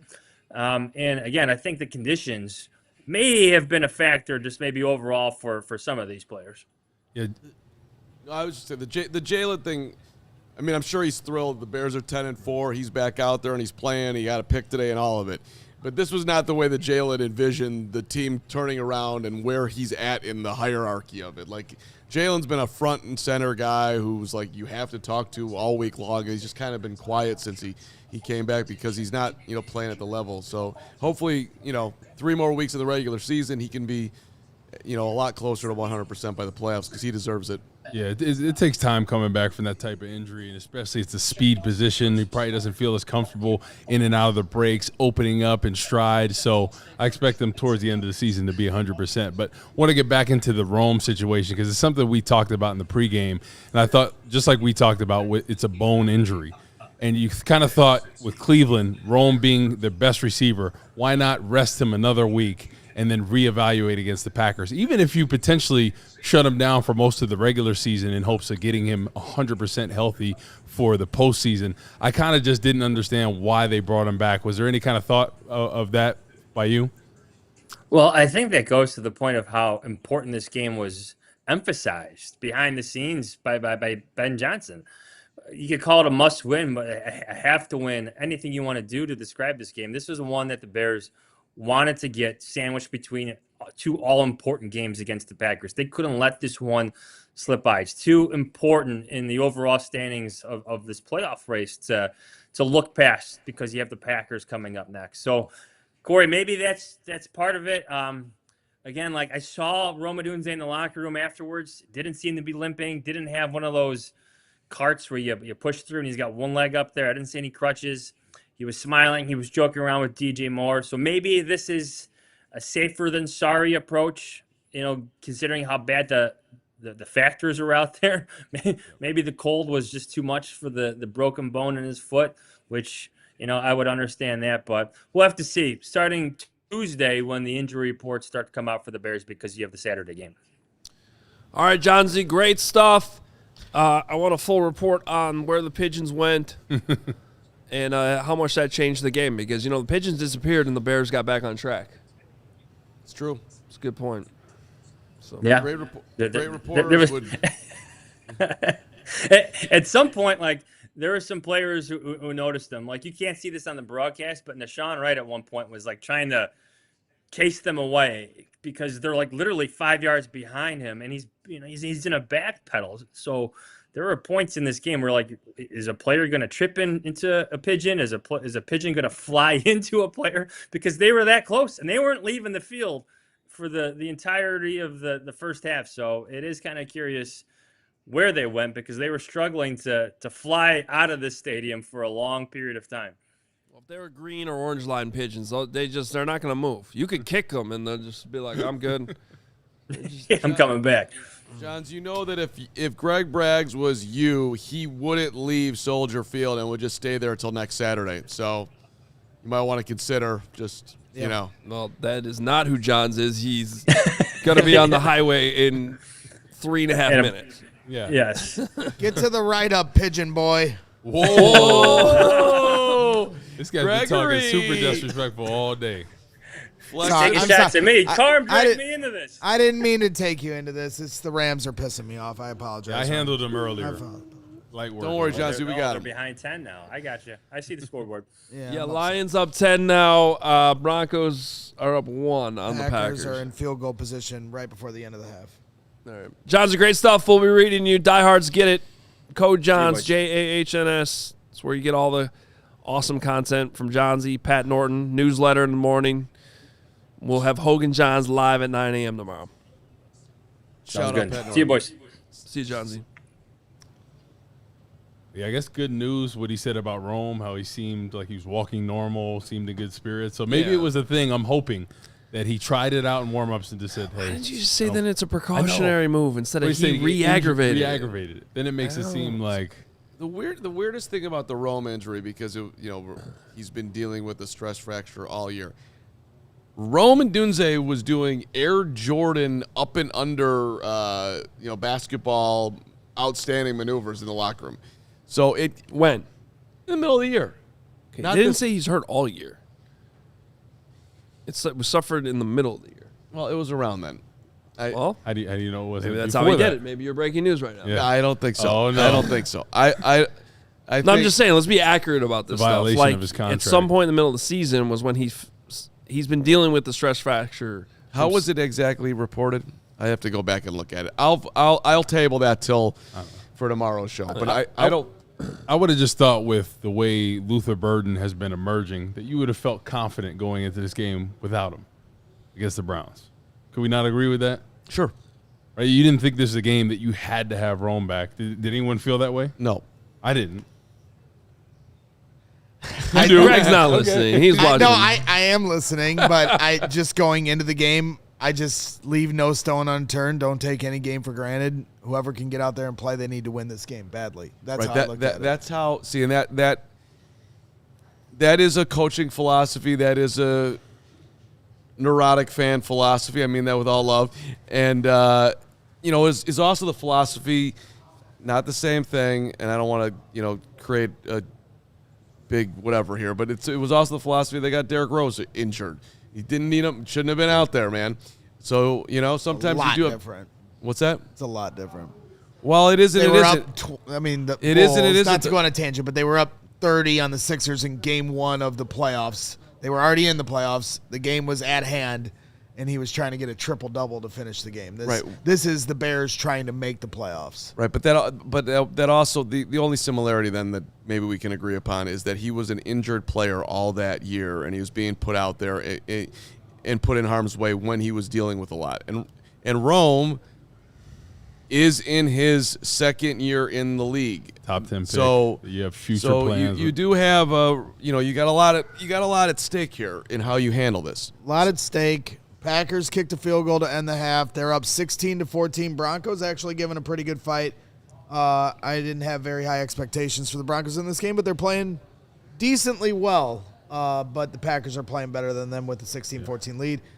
The Lions were up 24-14, and it looked like they were going to go to the half with a 10-point lead. Only 30 seconds left on the clock. Matthew Stafford made Puka Nacua is unbelievable. Yep. And he made a huge play down the sidelines to get them in scoring range. They almost scored a touchdown. They ended up settling for a field goal, so that's 24-17. Lions at the half. Who gets the ball to start the second half? I don't know. I blacked out. Okay. Should we do game balls? Game balls. We can do whatever you guys Greg want. wants to give his game ball to Cairo Santos. Oh, boy, do I love Cairo. I got a Cairo Santos note for you because I would like you to apologize to Cairo. Oh, boy. Well, I could see you could But try go to ahead. get me to apologize to Cairo. I'll try. Go ahead, Hoge. Well, I'm going to give my game ball to, and there's a lot of good candidates, obviously. But I'll give it to Devin Duvernay because he set the tone right off the top with a 52-yard return. He had another good kick return, a couple good punt returns in there too. Special teams, other than the missed field goal, were really good today, I thought. And yeah, Briggs can't give him an A+ because Cairo missed the field goal, but maybe still a B+. Still pretty Even with good that? by Yeah. Professor Briggs. Mm-hmm. And I gotta go on the defensive side of the ball. Austin Booker, was it perfect? Some of his rushes, I'm like, what the heck is going on? But to have 2 sacks, the effort, he should have had the ball out on the one. But to have 2 sacks coming before this Green Bay game, especially needing the pressure on Jordan Love, hopefully this gives him the confidence going forward with the rest of the defensive line. Grady Jarrett as well had his first sack of the season, but you need them going forward into a game like Green Bay. Down the stretch, San Francisco finishing with Detroit. Yeah, absolutely. I like what we're seeing out of Austin Booker. Should have been a forced fumble, and that would be like 2 or 3 now since he's gotten into the picture here on the defensive line. My game ball is going to go to C.J. Gardner-Johnson with the interception that made 30 takeaways on the year for the defense. But for C.J. Gardner-Johnson in particular, he's now 6-1 since joining the Bears. And with Kyler Gordon not really expected, maybe comes back for the playoffs. I doubt it at this point. The fact that they were able to get C.J. Gardner-Johnson when they did right after that Ravens loss, it has been part of the reason they have been able to flip the script on this season and win these games defensively where you're giving up big numbers to, Joe Flacco and the Bengals and guys moving the ball on you. And this guy's come in and filled that very much needed role in Dennis Allen's defense where you can take someone like CJ who can play the deep part of the field. He can get behind the line of scrimmage and rush the quarterback, and he can bait a young quarterback in Shedeur Sanders into throwing that interception. So for me, C.J. Gardner-Johnson, why don't we make sure we bring him back next year? He's been a great addition to this team. Shout out to CJ, and I got a lot of game balls here, Hoge. You get one. I hope that's you how don't. it works. Yeah. Well, I'm going to do 2 then. So this is like talking to my 11-year-old. Yeah. Well, first off, shout out to the quarterback. I thought Caleb was great today. He deserves a game ball. 242 yards, 17-28. We underlined how that could have been a lot higher. Over 60% for the first time in a long time. Couple of touchdowns. Playing in the cold. You absolutely deserve one today. I could go further. DeAndre Swift, I thought, looked so unbelievably swifty today. But honestly, this game ball at the top of the food chain for me is going to Ben Johnson. You came in here with for whatever reason, you just wanted to come to Chicago and started out 0-2. We're all about getting our first win. They did it. They beat the Dallas Cowboys. They looked amazing. They won 1 million close games. And now you're sitting here in year 1 with 10 wins. And today you wanted to dial up the rhythm for your quarterback early. You did it. You got DJ Moore back going. Yes, the Rome thing was a little bit odd, but I'm still giving you a game ball for your overall performance on the season today. So shout out to Ben. And I've got something special. Here you go, Hoge. I got something special for you, Ben. That's right. Oh. I found it. It has been reacquired. Is this the first harmonica No, this you lost, is the one the that Pat second gave one? him on Monday. This is the one that Pat gave me on Monday. This is harmonica. That he lost on Tuesday. That I lost on Monday, actually. Where was it?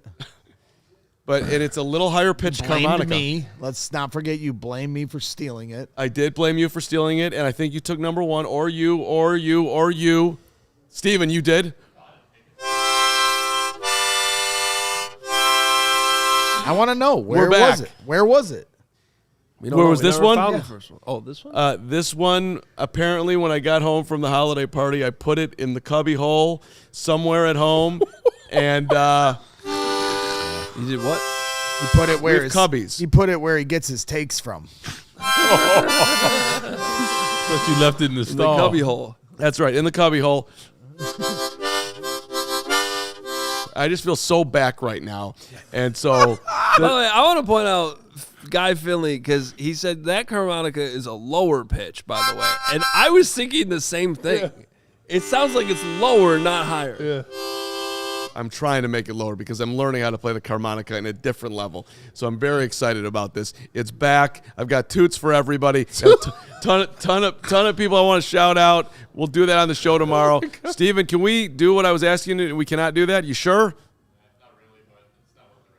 Not really, but okay. What about just the audio? No. No? Not, are you talking about the good, better, best thing? Yes. Everybody we wants. Can't play it. I did it once and they flagged it and I had to trim it out. Oh, they flagged it? Yeah. Oh, flagged it. It's everywhere on the internet. It's okay. People love hearing that stuff, man. I didn't know that we got flagged, so now I've learned. We'll just have to stick with you toots. should get flagged for this harmonica. I don't know. People that play harmonica, he seems like he's extra the way he plays. Hey, man. 10-4. Harmonica all day. I'm gonna wear my. You know what? I'm wearing the harmonica socks tomorrow. We're going harmonica socks. I just decided. Our guy from and yeah, obviously, we've said it a few times, but shout out to everyone that came out to the tailgate here today.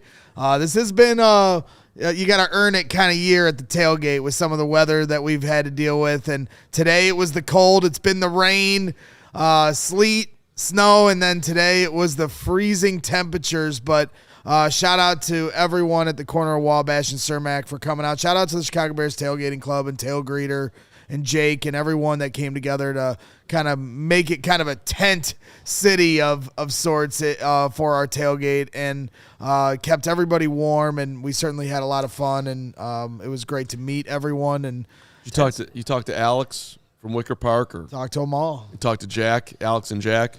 Jack's girlfriend. They're just friends. The fiancés got together, and yep, those two were hanging out. What about Brad Williams? You talked to Brad Williams? Of course. Brad Williams is amazing. He's What the about dad. Matt and Sweet and Sour? Sweet and Sour too. They were good. Brad was there with his son Danny, who's 16, coming out of Plainfield. Mom Lori all in attendance today. It was Brad's birthday. Was it? Yep. No, that's right. 16th birthday. Oh yeah, it wasn't. No, it's Danny's birthday. Brad's the dad. Danny's birthday. That's birthday. Right. Happy birthday, Danny. There you go, Danny. You're the man. Yeah. Our guy from CPD. CPD? Yeah, we talked about him on the pregame. We talked about him in the pregame. Steven, the guy who does some TikToks out of Michigan City. Corey Steven's and not on TikTok. Corey and Nathan from Wheeling. Big John was out. Jerry and Rebecca from McCook. Yep. In the Loveland jersey. Dante Walker was who you're talking about. Yep. Trevor, who you met, Hoge, who gave they looked at you like you were actually Caleb Williams himself, aka MJ. Dante Walker is in the chat right now. Shout out to Dante working the city, keeping everyone safe. We appreciate you, Dante, always. Yeah, Trevor and Derek from Kokomo, Indiana. All the way from Kokomo. We got to go. Super chats that we haven't hit. Hoge, go. Giuseppe, $5. They did what they were supposed to do, dominate the bad team on all aspects of the ball. Bring on the Packers. Hashtag bear down. Joseph Sangiovanni, 20 Swiss francs. Awesome. Wish Ben would have run at certain points, but well done. Sanders might be something for Cleveland. Happy for them. Bring on Green Bay. Let's go. Lots of love to all you guys at CHGO. Swiss francs. Some more Swiss francs. And we drop more. We got 10 from Giovanni. Whiskey-driven previous post. Lots of misspelling. Nothing more. Lots of love. Whiskey's good. Big Boy Life 5463. $5. Someone give this to Broussard and other media members that said Sanders would outplay 18. Bear down. Javen Terry, $30. Appreciate it, Javen. Javen. The Caleb hate is so forced at this point. If you don't believe by now, it's too late. Stay over there. We're talking about Caleb, Iceman. That's my generational QB Williams. The Iceman. Well said. And then Huss.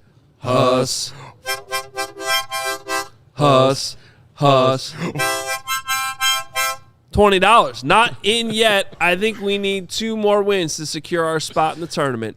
Bear down. And Mim. Mimi.